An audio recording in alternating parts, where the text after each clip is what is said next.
58% of people report struggling to fall asleep. That's a shame. If only we had something to fix it. Of course, there's 500,000 things we can do, but today we're going to focus on melatonin and see if it is a good option for sleep. But first, some background. Melatonin is a hormone made by our pineal gland in the brain. It's very tiny. The pineal gland, not your brain.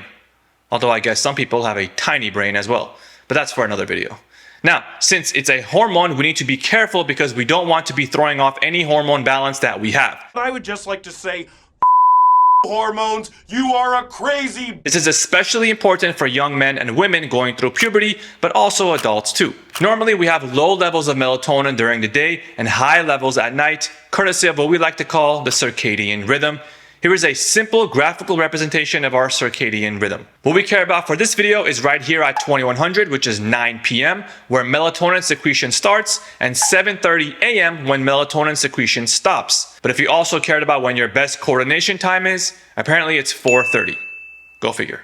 Anyway, melatonin helps with the timing of our circadian rhythms, and that's how it's supposed to help with sleep. It responds to light. That's why you always hear about turning off the lights in a room a few hours before sleeping. Turn the light off. Or at the minimum, using those blue light glasses to block as much light as possible. Very stylish.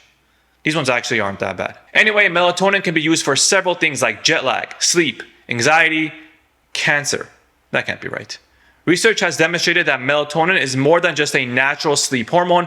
Previous studies have shown that melatonin exerts a synergistic effect with chemotherapy or radiation treatment on cancers such as breast cancer, melanoma, and head and neck cancer. I genuinely had no idea melatonin was used for cancer. I'll have to look into that more, but we're getting off topic. Back to sleep. We're going to focus on sleep in this video because that is the main reason people take melatonin on a daily basis. Now, there's a little word I like to throw around called dosing, which could be the difference between getting the desired effect you want out of a supplement or medication and dying.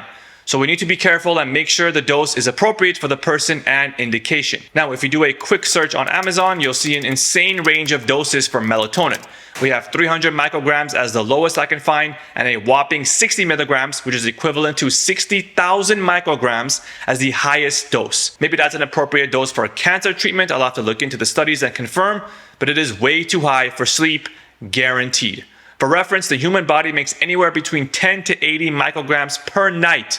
So if you were to take 60,000 micrograms, that would be 750 times more than what your body makes. A more usual high dose of melatonin I've seen used for sleep is 10 milligrams, which is 10,000 micrograms, 125 times what our body makes on a nightly basis, which is still way too high. Studies have shown that high dosing melatonin does not work more effectively than low doses, so stick to lower doses. All you're doing is increasing your risk of an adverse reaction without any proven increase in efficacy. Take melatonin 1 to 2 hours before sleep or else it will not work. Dose should be 300 to 500 micrograms and not the massive high doses of 1 milligram or 10 milligram we see in stores or online. I would stick to the lowest dose out there, which is usually 300 micrograms, and take it daily if I needed that extra push to help me get that much needed shut-eye. Taking 10 milligrams of melatonin on a daily basis is probably excessive and unnecessary. Now let's move on to side effects. There aren't many studies out there regarding melatonin and its side effects. It's mostly the basic stuff that you would want to watch out for with supplements or medications: nausea, dizziness, headache. Everything in the world has the potential to cause those side effects, so melatonin is not really unique in that regard. But like I mentioned earlier, it is a hormone, so it can cause hormonal imbalances. It's a hormone. Does it though? We don't have any studies proving that it can. Will it though? Most likely not. I would, however, 100% caution against giving it to minors without physician approval first, as they are most likely to experience those hormone imbalances since they are still developing. So do I take melatonin? Not currently, no I do not, but that's because I mostly don't have a problem falling asleep. I take magnesium supplements that have helped with my sleep, but currently I don't have any noticeable issues with sleep. But will I take melatonin in the future? It's possible. I'm not against taking melatonin, and I wouldn't be against someone taking it to help their sleep cycle. It definitely does work. Countless studies have proven that it works, and it has been shown to be generally safe in all the studies.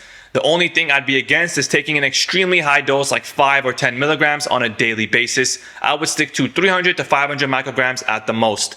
That's it for this video. Please leave a like and subscribe to the channel, and I'll see you all next time.